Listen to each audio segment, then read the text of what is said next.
Hey, what's up, guys? I'm Dr. Boyce Watkins from Your Black World and the Black Business School, and I want to say hi to everybody that's here. And I also want to give a special shout out to Black London.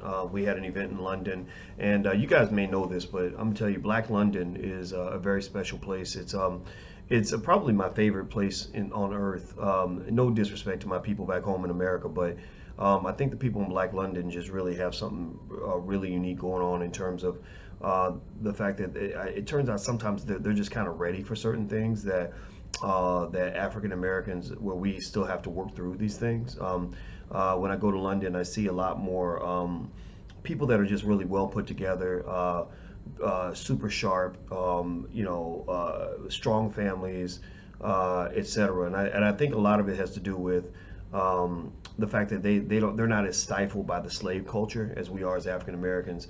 A lot of people. I spoke to a guy in London last night, and he actually gave me an insight on this that I thought about. And he said, in London, a lot of us have only been our families have been here for 50 years, so we don't have a long 400-year relationship with London the way Black people do. Now, that's not true for everybody, of course, but his family and a lot of other families. And I thought about that, and I think that's a good point. But what's interesting is that I think that we as African Americans should pay attention to what's happening in places like London, because there's a lot of interesting racism that happens there. In some ways it's a little more stifling. I would say that, for example, I don't see as much of an entrepreneurial spirit within the Black London community, because I think that there are all these rules, regulations, and very subtle racism, systematic racism that really kind of slows down their progress. And I think that we're all in the same struggle. And I encourage those who are open-minded to really understand that, right? So that's just my quick thought there. But I love it here. I mean, when I come here, it feels like a second home, and I just love it when I get to see you guys in person. And the next city I'll be in is Chicago, by the way. Which, I mean, come on, Chicago. That's my city. So you can go to drboychicago.com if you'd like to join our investing seminar. We're going to be in there for the entire day. It's going to be 7 hours long, and we're going to cover all aspects of investing. When you walk out of there, you'll be very comfortable with investing and what that entails. Now, with that said, let's jump into the conversation real quick. I was asked about this, so I thought I would address it. There was a video that popped up with a black family that just got into some real, just like plantation shit. At Disney. I saw this video, and I don't know what the background is in terms of why things popped off like this, but I saw a man punching out his own sister and then knocking his mother to the ground. His mother was on a roller scooter, and the sister, was kind of a big woman, and apparently she spit in his face, which we know that's not cool. You don't spit in people's faces, but at the same time, this man at Disney World, of all places, it was in Toontown or something where the little children are, and this dude is just wailing on these Disney, or excuse me, wailing on his sister and his mother, and then there was another lady there, and I don't know if she was related or not. I know they all came together, so there's a lot to unpack with that, and I'm not gonna sit here and try to psychoanalyze every detail because I don't know these people. I don't know, why they were fighting or anything like that. But a few thoughts that come to mind. Number one,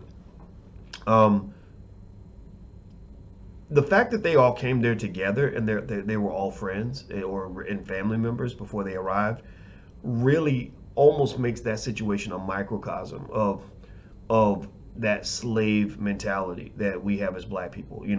Sometimes the people we want to fuck up the most, whose asses we want to kick the most, are the people that we proclaim to love 24 hours early. And you guys have seen it. You guys have seen it play out in public. You've seen it play out in my space, in terms of what I do. I've had, situations where I've been like, wait a minute, I thought we were cool, and now you want to kill me. Like, I don't understand that. How does that happen? And it makes me think about the fact that they say, you remember that Martin Lawrence movie, there's a thin line between love and hate. So a lot of times the people that we hate the most and want to hurt the most are the people that we love the most, because maybe we're re-traumatized and don't know how to handle the trauma or whatever the case may be.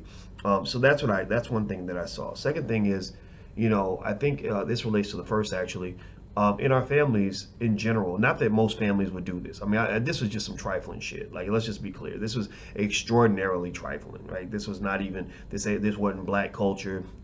This was something else, right? But we've all seen it though. We've all seen, black people killing other black people. We've all seen, a husband and wife, like, or baby mama, baby daddy drama, where two people claim to love each other to death, 3 months ago, got each other pregnant, and then 3 months later they're like, oh, fuck that motherfucker, I can't stand that nigga, he ain't shit, and she, fuck that bitch, man, she do. But seriously, it makes us look stupid. I'm gonna tell you the truth, just honestly, I'm taking OG status here.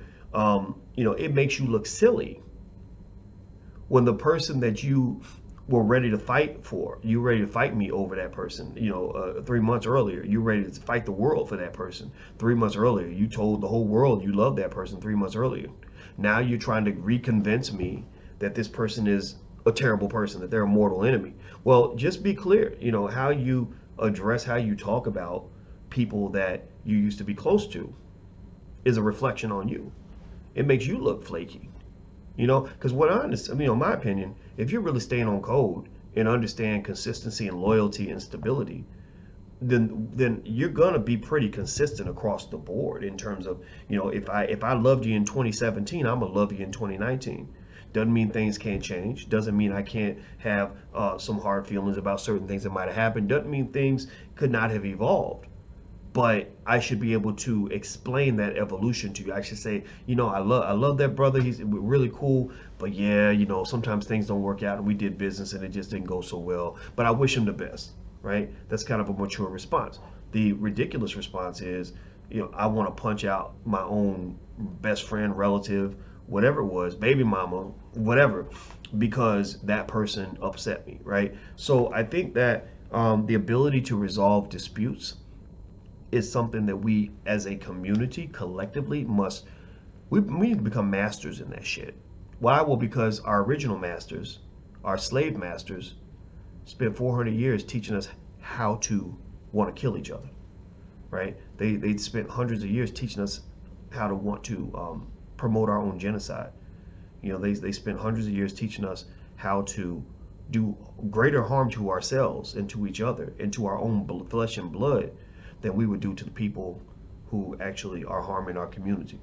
And so I think the ability to resolve conflicts is really important. If anybody wants to learn something from crazy situations like that, one thing you should learn is that a house divided will always fall.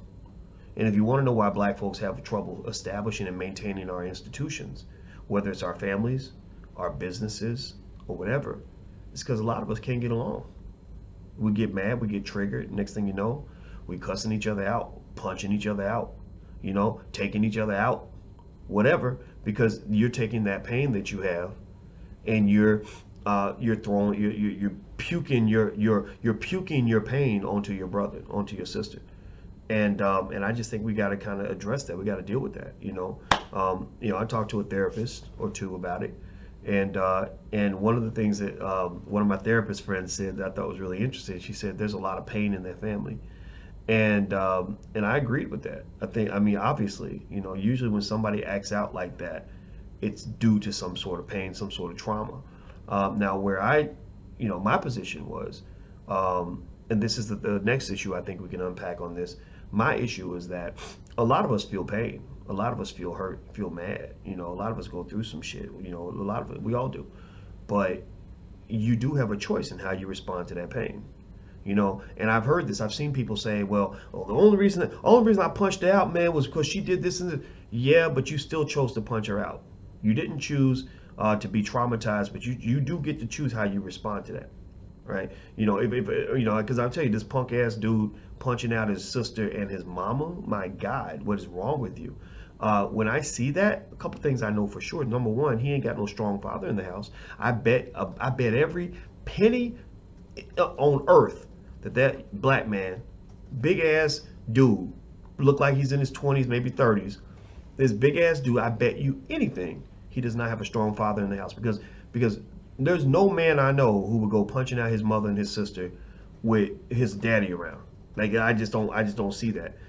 So I think this idea that somehow whatever trauma he's gone through would justify that kind of behavior I contradict that by saying, look, I bet you if a prison guard put a billy club upside his head, he ain't gonna be punching the prison guard back. If he punches one more time, they'll knock his ass out. You know, and so to me, a lot of times when you get those punk ass men that want to go beating up on women, when they confront a real man, they get took down quick. You know, and so when those men finally jumped in and got on his ass, he wasn't doing all that shit. And that leads to the next point.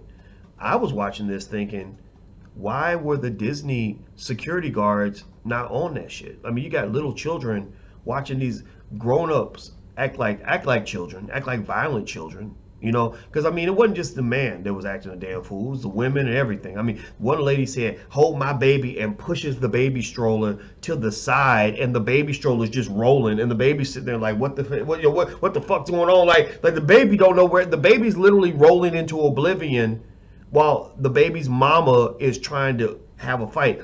That makes me think about another video I saw where a girl was on a bus and she saw another girl she wanted to fight, and she said, "Hold my baby," and she throws her baby into the hands of somebody she don't even know.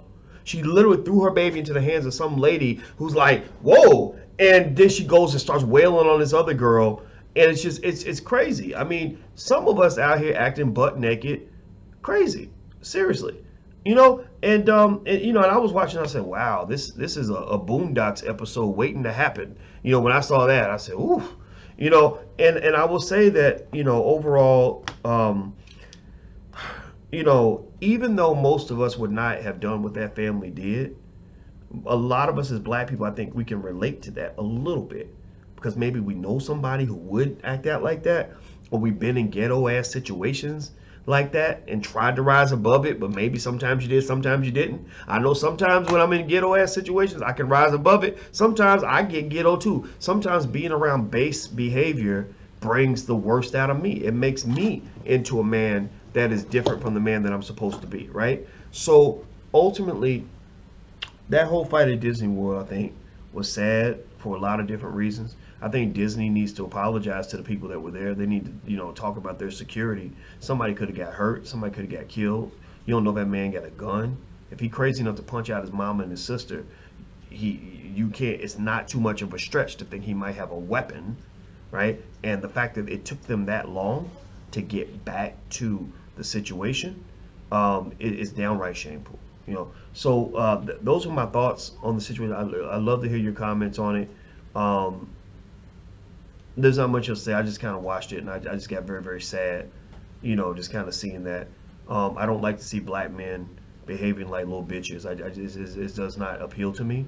And he was a bitch, you know. I don't care. I just, you know, I mean, even if a woman hits you, I just don't think you have to hit a woman. I just don't believe that. I think there's ways to handle it without getting violent. But if she didn't hit him, if she just spit on him or whatever, no, you can't just go cracking people in the face and all that stuff. And I'll tell you, a lot of what you see sometimes from the, you know, bitch ass men is the result of a fatherless community. And also ultimately a lot of this stuff goes back to white supremacy. You know, that the cage that the white man keeps you in causes you to act like an animal sometimes. You know, we act like animals toward each other. Not all of us. Again, not most of us wouldn't do what this guy did or what this family did, but a lot of us have been in situations where we have done harm to each other, you know, because of the trauma. And what mass incarceration did was it took the fathers and the mentors out of the community.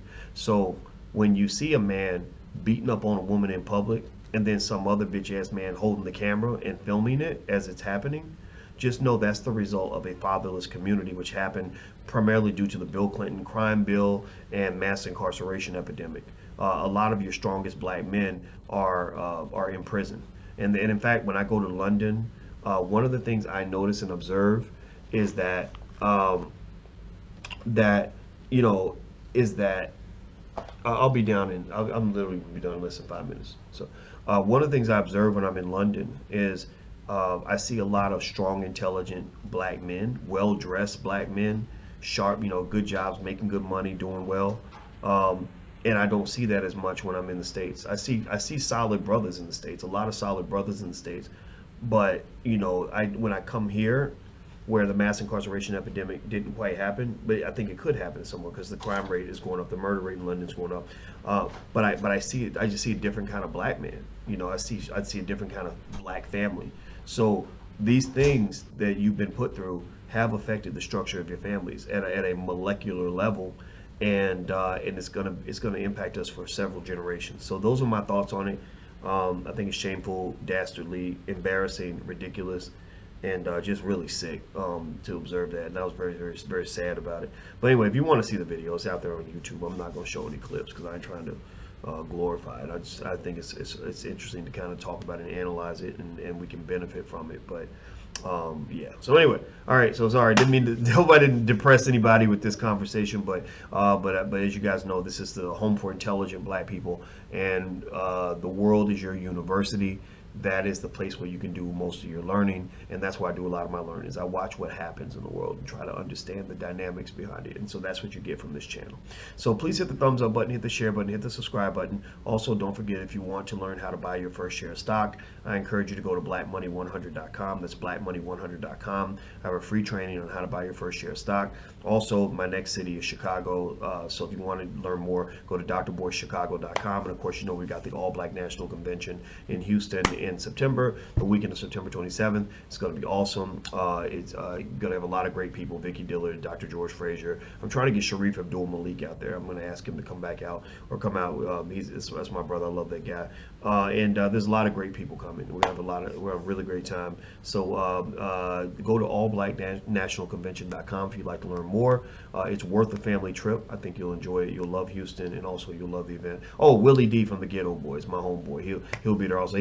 He's about to run for city council also, which I think is great. I think the community will benefit from that as well. He has my endorsement, Willie. I don't endorse politicians because I don't like them, but I'll endorse you, brother. So there you go. There's my endorsement for Willie D. All right, I'm out of here, guys. Take care. Have a good day, and I'll see you guys soon. Take care. Peace.